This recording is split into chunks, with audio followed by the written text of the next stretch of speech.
الحمد لله رب العالمين والصلاة والسلام على رسوله الكريم محمد وعلى آله وصحبه أجمعين أما بعد.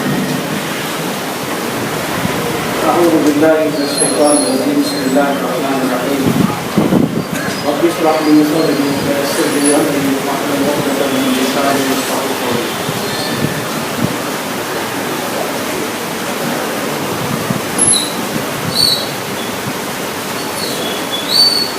سورۃ الانعام سے ہم لوگ گزر رہے ہیں.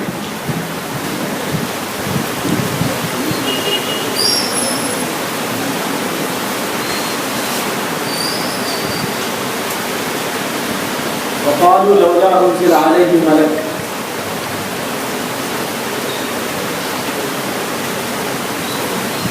غیر مسلموں کا یہ کہنا تھا کہ رسول اللہ صلی اللہ علیہ وسلم کے ساتھ بعض جو فرشتہ وحی لے کے آتا ہے وہ چھپا چھپی کیوں ہوتا ہے معاملہ کہ پیغمبر کے پاس آتا ہے فرشتہ وحی پہنچاتا ہے پھر چلا جاتا ہے. ایسا پوشیدہ کیوں ہے معاملہ؟ ہم کو بھی وہ فرشتہ دکھائی دے تو اچھا رہے گا, ہم بھی اس کو دیکھیں گے, ہم بھی اس سے بات چیت کریں گے, ایمان لانے میں ہمیں یقین پیدا ہوتا ہے.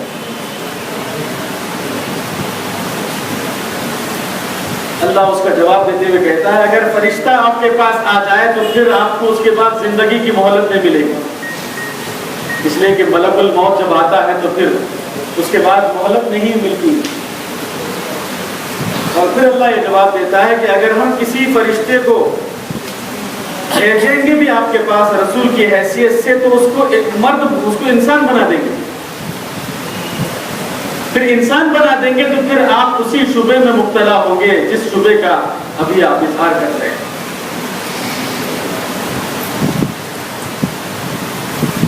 دیکھیے یہ ایک واقعے کے پس منظر میں یہ آیت ضرور آئی ہے, مگر ایک ابدی اصول یہ آیت بتلاتی ہے. اس آیت سے ایک ابدی اور اٹرنل اصول ہمیں ملتا ہے, اٹرنل پرنسپل ملتا ہے. وہ یہ کہ ہر چیز کے اندر دیکھیے آپ کو ڈاؤٹ کا عنصر, ایلیمنٹ آف ڈاؤٹ چھپا ہوا ہے. ہر چیز کے اندر ایک ڈاؤٹ اور ایک شک کا عنصر چھپا ہوا ہے. جب تک آدمی گہرائیوں میں نہیں پہنچتا ہے تب تک وہ حقیقتوں کو نہیں پا سکتا ہے. یعنی ان کو یہ لینا دینا نہیں کہ فرشتہ آ کر وحی پہنچا کر چھپا چھپی پوشیدہ یہ معاملہ کیوں ہوتا ہے, اس میں الجھنا نہیں چاہیے. الجھنا اس میں چاہیے کہ بھائی وہ جب سچا پیغمبر ہے تو اس کے پاس جو وحی آتی ہے اس وحی کے سلسلے میں سنجیدہ ہوں یا نہیں ہوں, یہ مجھے دیکھنا ہے. گرچہ کہ یہ ڈاؤٹ کا جو عنصر ہے کہ فرشتہ چھپا چھپی وحی بھیج کے چلا جاتا ہے, ڈاؤٹ کے پردوں کو پھاڑ کر حقیقت تک پہنچنا پڑتا ہے. سچائی اتنی مشکل والی چیز ہے. اگر شک اور شبہ کو لے کے اسی میں الجھ کے رہیں گے حقیقت تک نہیں پہنچ پائیں. بظاہر دنیا ہے ظاہری دنیا, اس دنیا کے پیچھے آخرت کو جب تک ہم اس دنیا کے ظاہری پہلو سے ہم اندر گہرائیوں سے آگے کی جو دنیا ہے اس کو جب تک ہم نہیں جانیں گے حقیقت ہمارے سامنے واضح نہیں ہو سکتی. لیکن مثال کے لیے زمین کی جو گریوٹی ہے, گریوٹی کے سلسلے میں ہمیں کوئی شک ہے کیا؟ اور ہم کو اس گریوٹی کو کس نے جانا, اس کی تاریخ کو اگر ہم جانیں گے تو نیوٹن نے اس گریوٹی کے پیچھے ریسرچ کیا. زمین کے اندر جو کشش ہے, قوت کشش کے سورج کے اطراف 1 گھنٹے میں 1000 میل کی رفتار سے یہ جو گھوم رہی ہے زمین, اس کا احساس ہمیں اس لیے نہیں ہوتا کہ نیچے سے زمین اس کو مضبوطی سے پکڑے ہوئے ہے اور اوپر سے ہوا کا دباؤ اس کو اپنی لپیٹ میں لیے ہوئے. یہ جو ریسرچ ہوا اس پر ہمیں یقین ہے آج، مگر ہمیں جاننا چاہیے کہ اس گریویٹی کو کس نے تحقیق کیا؟ نیوٹن نے دیکھا کہ سیب ایپل درخت کے اوپر سے ڈالی سے نیچے گرا، اس کے اندر ایک تھنکنگ فوراً پیدا ہوگی کہ بھائی پھل اوپر سے نیچے کیسے گرا؟ آخر اوپر سے اوپر ہی ہو سکتا تھا، مگر وہ اوپر سے نیچے کیوں گرا؟ تو اس نے ریسرچ کیا تو پتا چلا زمین کے اندر قوت کشش ہے جو اوپر کی چیز کو نیچے کھینچ لیتی ہے۔ یہ قوت کشش نہ ہو تو پھر اوپر سے نیچے پھل گرنے کا تصور پیدا نہیں ہو سکتا۔ یہ اس نے ریسرچ کیا۔ دیکھیں یہ ریسرچ ہونے کے بعد آج انسانوں سے اگر پوچھا جائے کہ زمین کی قوت کشش کو آپ مانتے نہیں مانتے، ریسرچ چونکہ ہوا اس کے پیچھے دلائل موجود ہیں، فوری مان لیں گے، مگر اس کے باوجود بھی ایک ایلیمنٹ آف شک اس کے اندر باقی ہے، ڈاؤٹ اور شک اس کے اندر پھر بھی باقی ہے۔ وہ کیسے؟ درخت جب زمین سے اگتا ہے تو نیچے سے اوپر جاتا ہے نا، پھل اوپر سے نیچے گرا اس لیے کہ قوت کشش زمین کے اندر ہے۔ یہ تحقیق اور ریسرچ کے ذریعے سے معلوم ہوا، مگر پھر بھی ڈاؤٹ اس میں باقی رہ جاتا ہے کہ زمین سے پودا نیچے سے اوپر کیوں جاتا ہے۔ تو اگر شک کو مد نظر رکھ کے ریسرچ کیا جائے تو آدمی ریسرچ کے رزلٹ تک نہیں پہنچ پائے گا۔ وہ شک اور ڈاؤٹ کو بازو رکھ کر حقائق کو مد نظر رکھتے ہوئے جب تحقیق کو آگے بڑھائے گا تو پھر اس کے سامنے حقائق کھل کے آئیں گے۔ یہی معاملہ دین کا بھی معاملہ ہے کہ دیکھیں جب تک شک اور شبہ کے اندر اگر ہم پڑے رہیں گے حقیقت کو نہیں پا سکتے۔ مثال کے لیے دیکھیے آپ، یہ زمین ہے، ایک شخص کا جو خدا کو نہیں مانتا، اب اس کو چانس ہے کہ وہ خدا کا انکار کرے، چاہے تو خدا کا اقرار بھی کرے، اللہ کو مانے یا اللہ کو نہ مانے، دونوں بھی چانس ہے، مگر سب سے زیادہ احتمال کس چیز کا ہے؟ ماننے کا ہے کہ نہیں ماننے کا ہے؟ احتمال ماننے کا ہے کہ نہیں ماننے کا ہے؟ ماننے کے دلائل زیادہ ہیں یا نہیں ماننے کے دلائل زیادہ ہیں؟ جی احتمال ماننے کا زیادہ ہے، اس لیے کہ یہ جو کائنات کی ڈیزائننگ ہے، یہ جو دنیا ڈیزائن ہوئی ہے، یہ ڈیزائننگ بتا رہی ہے کہ اس کا کوئی نہ کوئی ڈیزائنر ہونا چاہیے۔ یہ کائنات کا نظم، یہ کائنات کا ڈسپلین، یہ کائنات کے لیل و نہار کی گردش، یہ کائنات کے پلانٹس اور اسٹارز، یہ ساری کائنات جس کے اندر انسان کے لیے ساری ضرورتوں کا سامان موجود ہے، یہ ڈیزائن بتلا رہا ہے کہ اس کا ڈیزائنر ہونا چاہیے،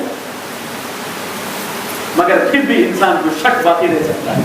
حالانکہ شک کرنے والوں کے پاس کوئی دلیل نہیں، پھر بھی شک باقی رہ سکتا ہے۔ تو احتمال جو غالب جس چیز کے دلائل زیادہ ہیں اس کو رکھ کر آدمی آگے بڑھتا ہے، تبھی حقیقتیں اس کے سامنے کھلتی ہیں۔ اگر ڈاؤٹ کے اندر الجھ جاتا ہے تو وہ نتیجے تک نہیں پہنچ سکتا ہے۔ دیکھیے اصل معلوم مسئلہ یہ ہے کہ اللہ تبارک و تعالیٰ کو کیسے ہم پہچانیں۔ اللہ تعالیٰ نے اتنی بڑی کائنات ہمارے سامنے رکھا ہے، یہ معلوم کائنات ہے، درخت معلوم ہے، پہاڑ معلوم ہے، انسان معلوم ہے، زمین معلوم ہے، کھیتی معلوم ہے، آسمان زمین معلوم ہے۔ یہ معلوم کے ذریعے سے نامعلوم تک ہمیں پہنچنا ہے کہ اتنی منظم دنیا، اتنی پرفیکٹ دنیا جس کے اندر معنویت ہے، میننگ ہے، میننگ فل یہ دنیا ہے، میننگ فل یہ یونیورس ہے، یہ ایسے ہی بغیر نتیجے کے، بغیر ریزلٹ کے کیسے ختم ہو جائے گی؟ اس کا ایک بہت بڑا میننگ فل ریزلٹ آنا چاہیے، ایٹرنل لائف کی شکل میں اس کا ریزلٹ اور نتیجہ آنا چاہیے۔ تو نامعلوم چیز سے انسان معلوم چیز سے انسان نامعلوم تک پہنچتا ہے۔ جیسے پھل اوپر سے گرا، یہ معلوم چیز ہے، اس کے ذریعے سے نامعلوم جو چیز تھی گریوٹی زمین کی، تو معلوم چیز کے ذریعے سے نامعلوم تک جو وہ پہنچا، ویسے ہی یہ کائنات کے اندر نون فیکٹ سے ان نون فیکٹ کی طرف انسان کا علمی سفر ہے. یہی اللہ تبارک و تعالیٰ کے معاملے میں ہے. دیکھیے آپ قرآن کریم کا مطالعہ کریں تو قرآن کریم دوبارہ زندہ انسان کیا جائے گا اس کو کیسے ثابت کرتا ہے؟ قرآن معلوم حقائق کے ذریعے سے ہی ثابت کرتا ہے. قرآن کہتا ہے یحیی الارض بعد موتها. یہ دیکھو تم کو ہم موت کے بعد دوبارہ زندہ کریں گے. کیسے؟ دیکھیے زمین سوکھی ہوتی ہے, بارش جب برستی ہے تو مردہ زمین زندہ ہو جاتی ہے. بارش کے ذریعے سے مردہ زمین زندہ ہو جاتی ہے. ایسے ہی ہم تم کو بھی دوبارہ زندہ کرنے والے. تو بارش کا ہونا اور زمین سے ہریالی کا اگنا یہ معلوم ہے نا, یہ سب کو معلوم ہے, یہ سب کی نگاہوں کے سامنے سب جانتے ہیں. اب معلوم کیا نہیں ہے؟ دوبارہ زندہ ہونا معلوم نہیں ہے. معلوم نہیں ہے دوبارہ زندہ ہونا, مگر اللہ تعالیٰ کیسے اس کو ثابت کرتا ہے, کیسے اس کو بتلاتا ہے, واضح کرتا ہے کہ دیکھیے مردہ زمین بارش کی وجہ سے جب زندہ ہو جاتی ہے تو ایسے ہی دوبارہ تم کو موت کے بعد زندہ کیا جائے گا. اسی طریقے سے قرآن اللہ تعالیٰ کی عبادت کیسے کریں, اللہ ہی کی عبادت یا اپنے جذبات اللہ ہی سے وابستہ کیوں ہو, اپنی ساری محبت اللہ سے ہو, خوف اللہ سے ہو, سول کنسرن اللہ ہو. کیسے اس کو معلوم کیا جائے؟ ایک عام آدمی ہے جو اللہ تعالیٰ کے بارے میں نہیں جانتا, کیسے معلوم کرے کہ میرے جذبات, میرے تعلقات, میری محبتیں, میرا خوف میرے رب سے ہونا چاہیے, کیسے پتا چلے گا؟ اللہ نے اس کائنات کو دلیل بناتے ہوئے کہا امن خلق السماوات والارض وانزل لكم من السماء ماء. کیا وہ جس نے آسمان اور زمین کو پیدا کیا, اوپر سے پانی کو اتارا اور پانی کے ذریعے سے بارونق باغیچے اس نے پیدا کیے. ما کان لکم ان تنبتوا شجرہا, اور ایسے بارونق باغیچے, ایسے بہترین پھل اور پھول جن کے ذائقے الگ, جن کی مٹھاس الگ, جن کے وٹامنز الگ, جن کے فائدے الگ, جن کی خاصیتیں الگ, ایسے بارونق باغیچے تمہاری مجال نہیں کہ تم پیدا کر سکو. ما کان لکم ان تنبتوا شجرہا. اب یہ معلوم دنیا کو دلیل بنا کر قرآن کہتا ہے اِلٰہٌ مع اللہ, اللہ کے سوا کوئی اور معبود برحق ہو سکتا ہے؟ اللہ کے سوا کوئی اور ہو سکتا ہے جس کے سامنے تم کھڑے ہو سکو, جس کے سامنے تم عاجز بن کر رکوع کر سکو, جس کے سامنے تم گر کے سجدے کے ذریعے سے بتا سکو کہ اللہ تو گیور ہے, میں دے کر ہوں, تو دینے والا ہے اور میں لینے والا ہوں, میں ہر چیز میں ہر سیکنڈ ہر لمحہ تیرا محتاج ہوں, تیرے بغیر میرا وجود نہیں. آکسیجن تیرا دیا ہوا, گریوٹی تیری دی ہوئی, سورج کی روشنی تو نے دیا, میں بولتا ہوں تو یہ بولنا یہ تیری طرف سے, میرا سننا تیری طرف سے, پیروں کے اندر طاقت کا ہونا, قدم کو آگے بڑھانا یہ تیری طرف سے. سجدے میں گر کر بندہ اسی کا اظہار کرتا ہے, یہ اظہار نہیں کرتا ہے تو اس نے سجدہ ہی نہیں کیا. الہ مع اللہ, الہ مع اللہ. ہے کوئی رب؟ یہ نہیں کہا. رب تو رب ہونے کی دلیل تو اتنی بڑی کائنات ہے, یہ تو اللہ کے رب ہونے کی دلیل ہے. اس کی ربوبیت, اس کی کاریگری, اس کے کام آنکھوں سے روزانہ انسان دیکھتا ہے. ان تنفذوا من اقطار السماوات والارض فانفذوا. جاؤ اللہ کی کائنات کو چھوڑ کر کہیں اور چلے جاؤ جہاں رب کی کائنات نہ ہو, جہاں رب کی زمین نہ ہو, جہاں رب کا آسمان نہ ہو. فانفذوا, دوڑو دوڑو, لا تنفذون الا بسلطان. جدھر بھی تم دوڑو گے بھاگو گے وہاں رب کی پکڑ اور اس کی گرفت میں تم آ جاؤ گے. فَبِأَيِّ آلَاءِ رَبِّكُمَا تُكَذِّبَانِ. اب پھر اس کے سامنے نہیں تو کس کے سامنے گرو گے؟ اس کو رب میں معبود نہیں مانو گے تو کس کو معبود مانو گے؟ أَمَّنْ جَعَلَ الْأَرْضَ قَرَارًا وَجَعَلَ خِلَالَهَا أَنْهَارًا وَجَعَلَ لَهَا رَوَاسِيَ وَجَعَلَ بَيْنَ الْبَحْرَيْنِ حَاجِزًا.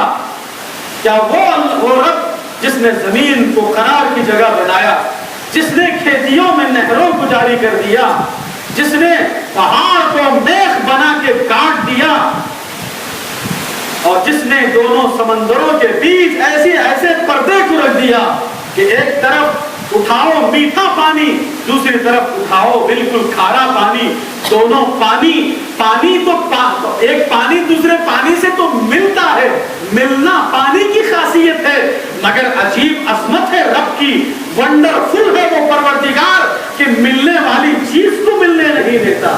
کیا کرامت ہے اس کی، کیا معجزہ ہے اس کا۔ الہ مع اللہ، ارے غیر نتو خیروں کے سامنے سر جھکانے والے، کیا تو نے کبھی سوچا اتنا بڑا کرشمہ کرنے والا رب، کیا اس کے سوا کوئی اور عبادت کے لائق ہو سکتا ہے؟ لیکن معلوم حقائق سے نامعلوم تک پہنچنے اور نامعلوم کو ثابت کرنے کی دعوت قرآن کریم دیتا ہے۔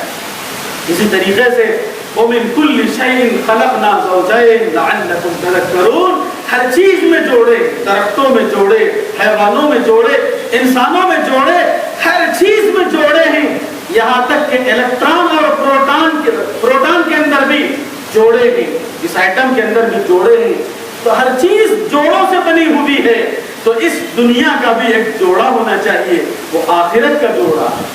ایسا ہو ہی نہیں سکتا کہ اتنی میننگ فل ورلڈ، اتنی میننگ اور بامعنی دنیا اللہ بنائے اور اس کا کوئی نتیجہ نہ ہو آخرت کی شکل میں، ایسا تو ہو ہی نہیں سکتا۔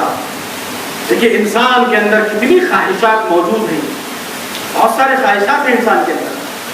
دیکھیے یہ اربوں کھربوں سالوں سے پلانٹس اور اسٹارز ہیں، کبھی ختم نہیں ہوتے، مگر انسان ہے کہ 50 سال 100 سال کی زندگی پاتا ہے، اس کی خواہشیں، اس کی تمنائیں پوری نہیں ہوتی کہ دنیا سے چلا جاتا ہے۔ یہ کیسا؟ اس کی خواہشیں کب پوری ہوں گی؟ اس کی خواہشیں کہاں پوری ہوں گی؟ خواہشات کا ہونا غلط ہوتا تو خواہشات نیچر میں کیوں ہوتے؟ ہاں اس کا بدل ہے، ہونا چاہیے، وہ ہے جنت، کہ انسان کی خواہشات کا بدل جنت میں پورا ہوگا۔ یہ الگ بات ہے کہ خواہشات کو ہم اس دنیا میں پورا کرنا چاہتے ہیں، جبکہ اللہ نے خواہشات کو پورا کرنے کے لیے یہ دنیا بنایا ہی نہیں ہے۔ یہاں تو صرف ضرورت کے پیچھے پڑنا ہے، خواہش کے پیچھے نہیں۔ خواہشات کی حد تک آپ کو اٹرنل لائف پیراڈائز میں دیا جائے گا، جنت میں دیا جائے گا وہ سب کچھ جو انسان یہاں سوچتا ہے، یہاں جو تمنا اور خواہش کرتا ہے۔ تو ایک عجیب بات ہو جائے گی کہ انسان خواہشات لیے ہوئے اس کی خواہشات پوری بھی نہ ہو، اس دنیا سے ختم ہو جائے، ایسا نہیں ہونا چاہیے۔ اس کے لیے ایک بدل ہونا چاہیے، ایک ایسی دنیا کو آنا چاہیے جس دنیا میں انسان کی خواہشات کو پورا کیا جائے۔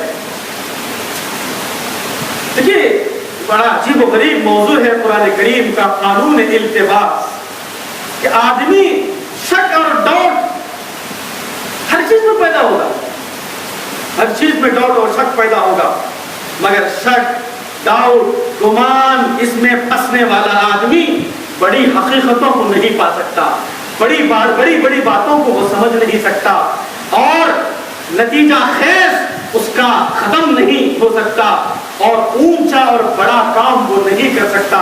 ڈاؤٹ اور شک کو پس پش ڈال کر جو آدمی آگے بڑھتا ہے وہی نتیجہ صحیح پا سکتا ہے۔ نتیجے کی اہمیت دیکھیے قرآن کریم کی ایک عجیب و غریب آیت ہے، وَلَا تَسُبُّوا الَّذِينَ يَدْعُونَ مِن دُونِ اللَّهِ فَيَسُبُّوا اللَّهَ عَدْوًا بِغَيْرِ عِلْمٍ۔ بڑی عجیب و غریب آیت ہے جس سے ہم مسلمان غافل ہیں کہ ان لوگوں کو جو اللہ کے سوا دوسروں کی عبادت کرتے ہیں، ان معبودان باطلہ کی کو تم گالی نہ دو، چاہے وہ مورتیاں ہوں، چاہے وہ غیر مسلموں کی شخصیتیں پرسنالٹیز ہوں، چاہے وہ کسی کے بھی بزرگ ہوں، اولیاء ہوں، تو اللہ کے سوا لوگ جن کی عبادت کرتے ہیں ان کو تم گالی نہ دو۔ نقصان اس کا یہ ہوگا کہ وہ نادانی میں اللہ کو گالی دینے پہ ادھر آ جائیں گے جس کا انہیں علم نہیں ہے۔ بڑی عجیب و غریب ہے لیکن نتیجے کو دیکھنا ہے مومن. یہ نہیں کہ میں بول رہا ہوں تو حق بول رہا ہوں نا, میں کر رہا ہوں تو سچ ہے نا, حق ہے نا, قرآن حدیث ہے نا, ڈنکے کی چوٹ پہ بولنا نا. قرآن حدیث ضرور ہے صاحب, آپ بول رہے ہیں تو بات غلط نہیں ہے, مگر آپ کو دیکھنا پڑے گا کہ اس کا نتیجہ کیسے نکلے گا. کہیں 4 آنے پانے کے لیے 12 آنے کھونا تو نہیں پڑ رہا ہے, نتیجے پر نظر رکھنا ہوگا. نتیجہ اس سے بھی بھیانک نکل رہا ہے تو اچھا کام ہونے کے باوجود بھی خاموشی اختیار کرنا پڑے گا. لیکن مسئلہ کیا ہے اصل, غیر مسلم اس کے لیے جو پیارے نبی صلی اللہ علیہ وسلم کا جو نمونہ ہے ہمارے لیے وہ یہ کہ پیارے نبی نے غیر مسلموں کے لیے ایکسکیوز تلاش کیا. وہ غلط حرکت کرتے ہی, وہ گالی گلوچ کرتے ہی, وہ برا بھلا بولتے ہیں, تو رسول اللہ نے برداشت اس لیے کیا کہ فَإِنَّهُمْ لَا يَعْلَمُونَ, اے اللہ یہ میری قوم مجھے نہیں جانتی. اللہم اہد قومی فَإِنَّهُمْ لَا يَعْلَمُونَ, اے اللہ میری قوم کو ہدایت دے, یہ مجھے نہیں جانتی. یہ فارمولہ رسول اللہ نے دیا, اور قرآن بھی یہی کہتا ہے ذَلِكَ الدِّينُ الْقَيِّمُ وَلَكِنَّ أَكْثَرَ النَّاسِ لَا يَعْلَمُونَ. یہی درست دین ہے, یہی سچا دین ہے, توحید خالص والا دین ہی سچا دین ہے, لوگ نہیں جانتے. دیکھیے ہماری حیثیت داعی کی ہے, ہماری حیثیت ماں کا رول ہے ہمارا. ہمارے مقابلے میں جو غیر مسلمین ہیں یہ مدعو کی حیثیت ہے ان کی, یہ بچوں کی حیثیت ہے ان کی. بچہ آگ کو چولہے میں خوشنما اس کو لگتی ہے تبھی دوڑتا ہے ہاتھ سے پکڑنے کے لیے, اس کو جلائے گی پتہ نہیں ہے, اس کو خوشنما لگتی ہے, اچھی لگتی ہے, اچھی دکھائی دیتی ہے, تبھی تو بچہ دوڑ پڑتا ہے آگ کو چھونے کے لیے. اب جب وہ آگ کو چھونے کے لیے دوڑ پڑتا ہے تو ماں فوراً اس کو اٹھا لیتی ہے, مگر وہ غصے میں آ کر ماں کو کترنے لگتا ہے. ارے انہیں کترانا بول کے کھڑکی کھول کے باہر نالی میں بچے کو ماں نہیں پھینک دیتی ہے. برداشت اس لیے کرتی ہے کہ بچہ نادان ہے, نادانی میں ایسی حرکت کر رہا ہے جس کو وہ خوشنما سمجھ رہا ہے. وہ خوشنما نہیں ہے, وہ تو اس کو جلا دینے والی چیز ہے. وہ میں جانتی ہوں یہ سوچ کر وہ برداشت کر لیتی ہے. ایسا ہی معاملہ ہے مسلمانوں کا غیر مسلموں سے. قرآن کہتا ہے کہ وہ نہیں جانتے, چاہے عیسائی ہو, ہندو ہو, یہود و نصارہ ہو, رسول اللہ صلی اللہ علیہ وسلم کے خلاف اگر وہ اٹھتے ہیں یا کارٹون نکالتے ہیں تو ہمیں یہ سمجھنا چاہیے کہ پیارے نبی ایمان لانے والوں کے ایمان کے حریص ہیں, یہ ان کو نہیں معلوم. پیارے نبی صلی اللہ علیہ وسلم کوئی ایمان نہیں لاتا, آپ اپنے آپ کو گھلا دیتے تھے. اس کی بے چینی میں اللہ کے نبی کھانا پانی نیند آرام کو بھلا دیتے تھے. ایسے تڑپنے والے پیغمبر تھے. ایمان دوسرا شخص نہیں لاتا, پیغمبر تڑپتے تھے. یہ انہیں نہیں معلوم ہے, اس کا انہیں پتہ نہیں ہے. پیارے نبی انسانیت کے لیے رحمت ہے, یہ نہیں معلوم ہے ان کو. اس لیے رسول اللہ کے خلاف اٹھیں گے تو ہمیں ہنگامے کا جواب ہنگامے سے نہیں دینا ہے, ہنگاموں کا جواب مزید فسادات کے ذریعے سے نہیں دینا ہے. بالکل عقل اور ہوش کو سنبھالتے ہوئے پیارے نبی صلی اللہ علیہ وسلم کا اسوہ کیا ہے, ماڈل کیا ہے. ایسے موقع پر جب ایسے مسائل اٹھ کھڑے ہوتے ہیں تو تھوڑا عقل کو زیادہ ہی استعمال کرنا پڑتا ہے. تو ورنہ کیا ہو جائے گا, الٹا نتیجہ ہوگا, کاؤنٹر پروڈکٹیو جس کو کہتے ہیں, الٹا نتیجہ ہو جائے گا. الٹا نتیجہ یہ ہوگا کہ یہ سمجھیں گے کہ مسلمان بالکل بیڈ ہیبٹس کے ہیں, کسی کو آزادانہ طور پر کچھ کہنے کا موقع ہی نہیں دیتے. اور اگر واقعی سنسر ہے مسلمان, وہ جو کہہ رہا ہے, الزام دے رہا ہے, اس کے پاس جائیں یا اس سے رجوع ہوں اور سمجھائیں کہ دیکھیے آپ نے سیرت رسول کو کون سی کتاب آپ نے پڑھا ہے, سیرت رسول کے بارے میں جانکاری آپ نے کیسے حاصل کی ہے, آپ نے جو بھی پڑھا ہے یا جو بھی سنا ہے غلط ہے. سیرت رسول ایسی نہیں ہے, پیارے نبی کی زندگی ایسی ہے, پیارے نبی کی سیرت ایسی ہے. لیکن اس کے بعد اس کی حالت کیا ہو جائے گی. تو بہرحال ایسے جو بھی مسائل اٹھ کھڑے ہوتے ہیں.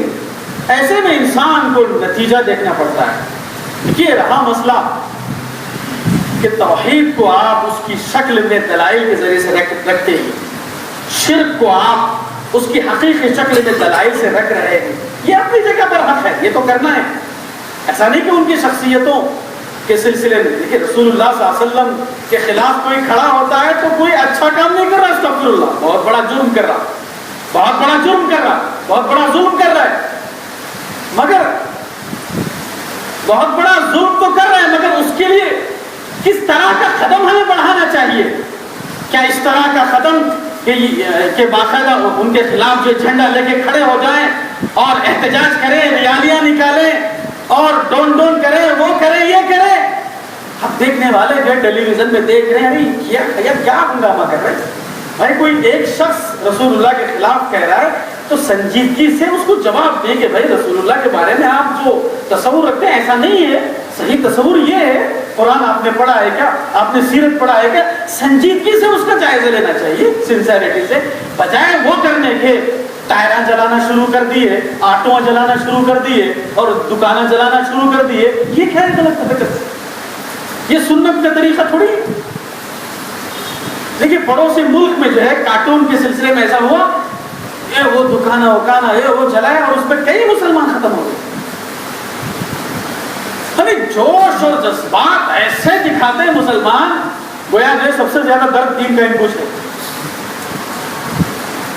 نتیجہ دیکھنا چاہیے کہ کس قدر الٹا نتیجہ نکلتا ہے.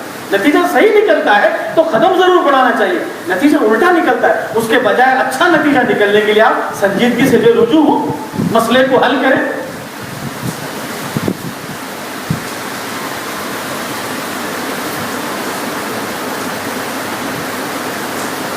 تو گرچہ کہ یہ مخصوص ریفرنس کے اندر یہ آیت آئی ہے کہ ان کے معبودوں کو, ان کی شخصیتوں کو گالی نہ دو, نادانی میں وہ اللہ کو گالی دے دیں گے, مخصوص ریفرنس میں یہ آیت ضرور آئی ہے, مگر یہ ابدی اصول اس کے اندر بتایا گیا ہے, ایٹرنل پرنسپل اس میں بتایا گیا ہے کہ کوئی بھی قدم جس کا نتیجہ بھیانک ہو, الٹا نتیجہ نکلنے والا ہے, تو ایسی بولی بولنا بھی نہیں چاہیے, ایسی حرکت کرنا بھی نہیں چاہیے, ایسا کوئی بھی قدم نہیں بڑھانا چاہیے جس کا نتیجہ الٹا نکلنے والا ہو. زندہ انسان, دیکھیں قرآن کریم میں کیا عجیب کتاب ہے نا قرآن, کیسی کیسی باتیں اس میں. ایسا لگتا ہے کہ قرآن کی یہ آیتیں ابھی ابھی نازل ہو رہی ہیں, ایسے لگتا ہے نا. اس طریقے سے پڑھیں ہم قرآن کو. غیر مسلم نے کہا کہ بھائی مسلمان سے کہ قرآن لے کے آؤ, قرآن لے کے گئے, نہیں یہ قرآن نہیں, مسلمانوں کا قرآن نہیں. ارے پریشان, یہی تو ہے مسلمانوں کو قرآن. نہیں نہیں, مسلمانوں کے کیریکٹر کا قرآن, یہ تو بہت اچھا قرآن ہے, یہ تو بہت اچھا قرآن ہے. مسلمان جو غصے میں آتے نا وہ قرآن, مسلمان جو نفرت رکھتے نا, حسد کرتے نا, لڑائی جھگڑا کیا تو بولا تو ایسی کی تائیسی بولتے نا, وہ قرآن لاؤ. ہوش کم جوش زیادہ ہے نا مسلمانوں کے پاس, بننے کا کام رہتا بگاڑ لیتے مسلمان, وہ قرآن لاؤ بول کے بلاؤ. ایک پاسٹر پاکستان کے اندر امریکہ سے ایک شخص کسی جاب پہ آیا تھا, اچانک اس کو ٹیلی فون آیا امریکہ سے کہ بھائی ایمرجنسی آپ آ جائیے. کافی پیسے اس نے کمائے تھے, ڈالروں کا سوٹ کیس. وہ اپنا ایک دوست تھا, اس کا دوست عیسائی تھا اور وہ مسلمان تھا. وہ امریکہ سے جو آیا تھا نا جاب کرنے کے لیے پاکستان, وہ مسلمان تھا. تو اب مجھے اپنا کام دیکھ کے پھر واپس ریٹرن ہونا ہے نا, تو پھر یہ ڈالروں کا سوٹ کیس واپس کیوں لے کے جاؤں, اپنے دوست کے پاس رکھوں بول کے عیسائی دوست کے پاس رکھا ہے. اپنا کام دیکھ لے کے واپس آیا مسلمان. اب وہ عیسائی دوست سے, وہ اکیلا دوست تھا اس کا عیسائی, اس سے کہا کہ بھائی جو دیا تھا نا سوٹ کیس ڈالروں کا واپس دے دینا. وہ بولا تو کب دیا, بینک بدل دیا, کب دیا بھائی ایسا. ہمیں نے پریشان بچارا, کیا کروں, کمایا تو زندگی کا اور اسی میں ہے سوٹ کیس میں. وہ بھی دوست جو ہے جس پہ تکیا تھا وہی پتے ہوا دینے لگے. تو لوگوں نے کہا دیکھو ایک مشورہ ہے، تم جو ہے نا چرچ میں جا کے شکایت کرو، اس لیے کہ پاسٹر کو عیسائی لوگ بہت مانتے ہیں، اس میں جا کے شکایت کرو، امید ہے کہ تمہارا سوٹ کیس واپس ہو جائے۔ تو وہ مسلمان چٹھی لکھا کہ یہ میرا معاملہ ہے، آپ کا عیسائی، میرا ایک دوست تھا عیسائی دوست، اور اس نے میرا جو ہے سوٹ کیس چھپا لیا، وہ دینے کے لیے تیار نہیں، چٹھی بھیجا، اور اس نے چٹھی پڑھا اور پڑھ کے مسلمان سے کہا کہ بیٹھے رہیے، آپ کو ریٹرن مل جائے گا۔ اس عیسائی دوست جس نے قبضہ کر لیا تھا اس کو بلایا پاسٹر فادر، بلا کے بولا کہ بھائی تم کب سے مسلمان ہو گیا بھائی؟ کیا بولا؟ تم کب سے مسلمان ہو گیا؟ ایسے کام تو مسلمان کرتے، جھوٹ مسلمان بولتے، دھوکہ مسلمان دیتے، فراڈ مسلمان کرتے، یہ مسلمان کا سوٹ کیس قبضہ کر لے کے تو کب سے مسلمان ہو گیا بھائی؟ دیکھیں 100% یہ بات صحیح نہیں ہے، 50 تو صحیح ہے، 50 تو ماننا پڑے گا کہ قرآن کیا ہے اور ہم کیا ہیں، قرآن اور ہم میں زمین آسمان کا فاصلہ ہے۔ اب وہ فوری جو ہے سوٹ کیس دیتے ہی پریشان ہو گیا مسلمان، آخر کیا ہو گیا تو قصہ؟ تو صاحب وہ کیا، وہ چٹھی میں کیا ہے، میں تھوڑا پڑھنا چاہتا ہوں، کیا ہے معاملہ؟ تو اس میں وہ لکھا ہوا تھا تو کب سے مسلمان ہو گیا، یہ سب بولتے ہی اس کے اندر ایسا جذبہ غیرت جاگ اٹھی عیسائی کی، ارے بھائی عیسائی تو بہت نمونے والا انسان ہوتا ہے، پاک صاف ستھرا ہوتا ہے، بہت اچھا ہوتا ہے عیسائی کے اندر نگیٹیوٹی نہیں ہوتی ہے، پازیٹیوٹی ہوتی ہے، نگیٹیوٹی، بیڈ ہیبٹس، یہ سب مسلمانوں کا کلچر ہے۔ پریشان ہو گیا فوری دن، اور مسلمانوں سے امید بھی نہیں ہے عیسائیوں کو خاص طور سے اچھا کام کر یہ لوگ کرتے ہوئے، اتنا ان کے نظر میں مسلمان گر چکا ہے۔ تو بہرحال بتانے کا مقصد ہے کہ قرآن کریم کو ہم اس طور سے پڑھیں، اپنے آپ کو سدھارنے اور اپنے ایمان کو بڑھانے، اپنے آپ کو آخرت کے اعتبار سے تیار کرنے کے اعتبار سے ہم قرآن پڑھیں۔ دیکھیے زندہ انسان، قرآن کہتا ہے أَوَمَنْ كَانَ مَيْتًا فَأَحْيَيْنَاهُ وَجَعَلْنَا لَهُ نُورًا يَمْشِي بِهِ فِي النَّاسِ كَمَنْ مَثَلُهُ فِي الظُّلُمَاتِ لَيْسَ بِخَارِجٍ مِنْهَا۔ کیا وہ شخص جو زندہ ہو، أَوَمَنْ كَانَ مَيْتًا، کیا وہ شخص جو مر گیا ہے، فَأَحْيَيْنَاهُ، اس نے ہمیں زندگی دی، یعنی مردہ انسان ہے مگر ہم نے اس کو زندگی دی، وَجَعَلْنَا لَهُ نُورًا يَمْشِي بِهِ فِي النَّاسِ، کہ ہم نے اس کو ایک روشنی دی اس کی زندگی میں، جس روشنی کے ذریعے سے وہ سیدھے راستے پر چلتا رہا۔ ایک ایسا شخص کیا اس کے جیسا ہو سکتا ہے؟ كَمَنْ مَثَلُهُ فِي الظُّلُمَاتِ، جو اندھیروں میں بھٹک رہا ہے، تاریکی میں بھٹک رہا ہے، لَيْسَ بِخَارِجٍ مِنْهَا، اور اندھیروں سے باہر آنے کی اس کے بارے میں امید نہیں کی جا سکتی کہ اس جیسا ہے۔ دیکھیے آیت مومن اور غیر مومن کا فرق بتلاتی ہے کہ مومن زندہ ہوتا ہے اور غیر مومن ایک مردہ ہوتا ہے۔ کیا مطلب ہے اس کا؟ زندہ ہونے کا مطلب یا مردہ ہونے کا مطلب کیا ہے؟ ہم بھی تو زندہ ہیں، زندگی سے کیا مطلب ہے؟ دیکھیے ہم میں سے مسلمانوں کا تعلق کسی گروہ سے جب ہو جاتا ہے، کسی جماعت سے وابستگی ہو جاتی ہے، یا کسی شخصیت سے وابستہ ہو جاتے ہیں، تو یہ کسی گروہ سے وابستگی یا شخصیت سے وابستگی تعصب تک اس کو لے جاتی ہے، کمپلیکس، ابھی بالکل تعصبیت اس کے اندر آ جاتی ہے،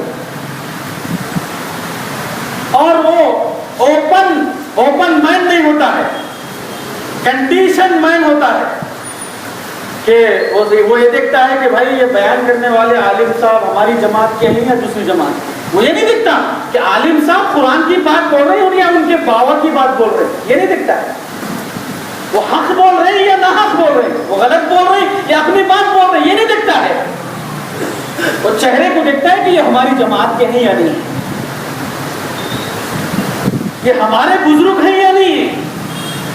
میں جن سے وابستہ ہوں یہ وہ ہیں یا یہ کوئی اور ہے؟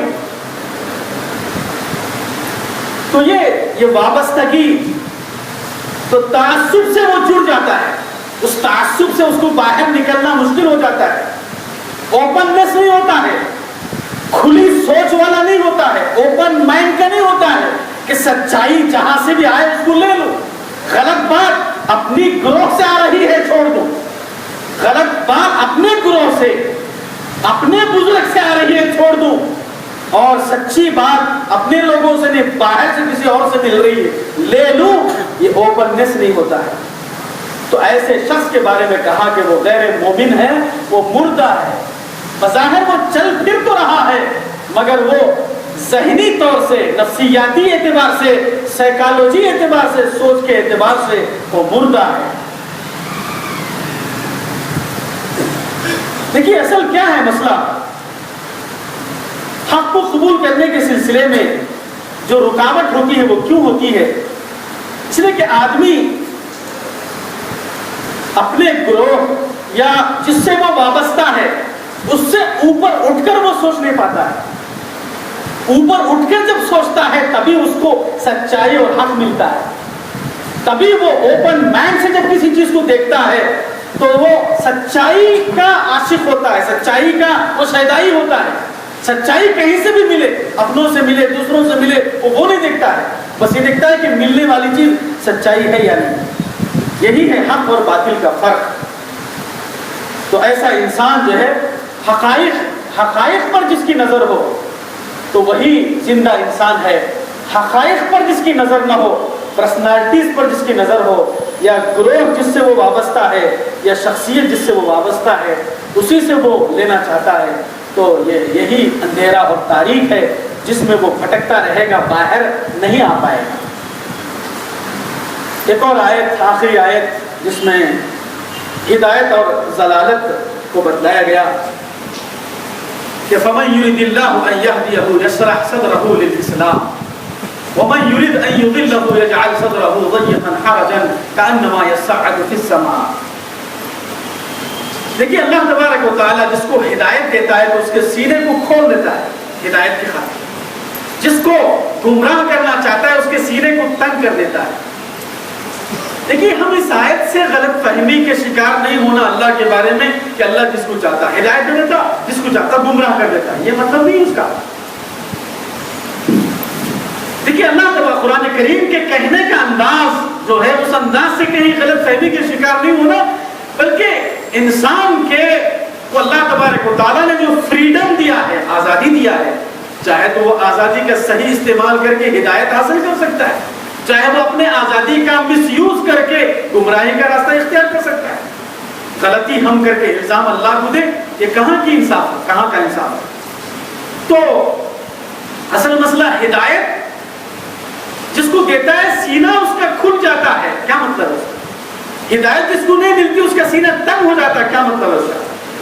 دیکھیے ہم اور آپ ایک ماحول میں رہتے ہیں، جس ماحول میں ہم رہتے ہیں وہ ماحول کی سوچ بھی ہماری وہ ماحول کی ہی سوچ بن جاتی ہے، وہ ماحول کا پروڈکٹ بن جاتے ہیں، وہ ماحول میں جو چلتا ہے وہی ہم چلاتے ہیں، ماحول سے ہٹ کر ہم نہیں سوچتے، ماحول سے ہٹ کر ہماری تھنکنگ نہیں ہوتی ہے۔ تو اس وجہ سے کوئی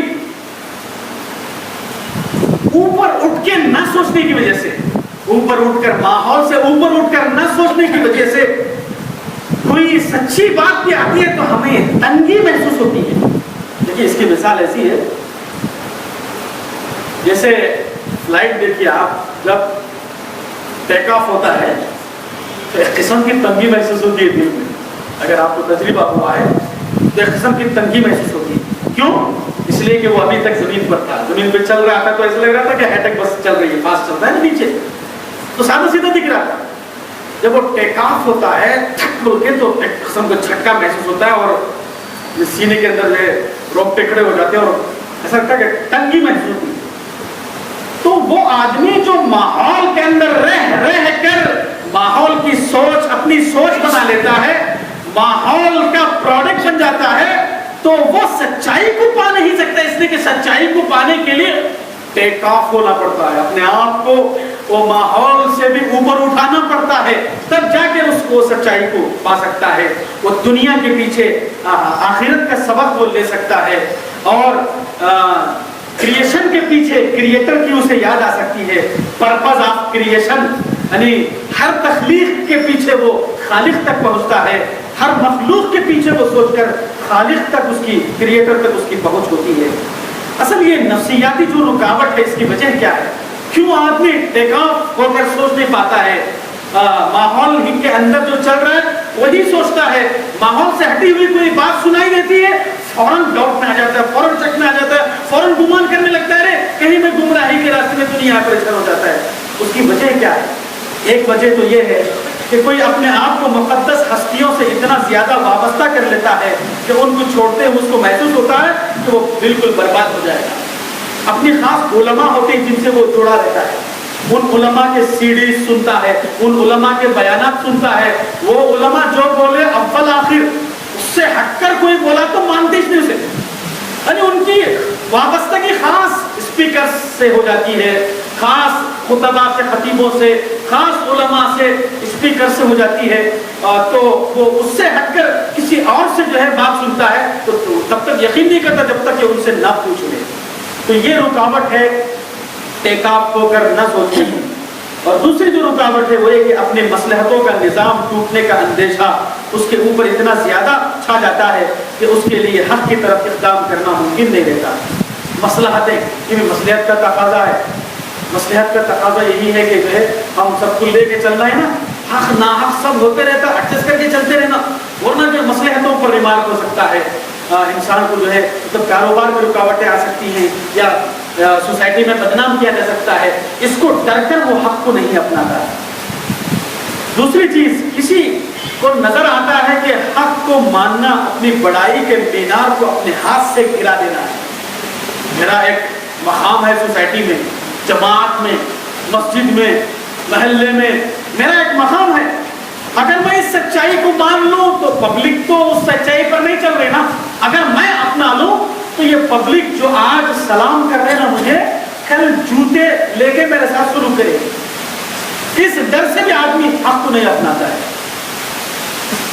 اور ایک وجہ، چوتھی وجہ، کسی کو محسوس ہوتا ہے کہ ماحول کے رواج کے خلاف ایک بات کو اگر میں مان لیا تو سارے ماحول میں اجنبی بن کے رہ جاؤں گا، لوگ دیکھیں گے ارے یہ گمراہ ہو گیا، وہ دیکھے گا یہ گمراہ ہو گیا، تو گلی محلے میں اجنبی بن کے رہ جاؤں گا، قوم دیکھا تو بھی یعنی شرمندہ ہونا پڑ رہا مجھے، ارے یہ بھٹک گیا، یہ ایسے ایسے الزامات لگیں گے، اس ڈر سے بھی وہ حق کو نہیں اپناتا ہے۔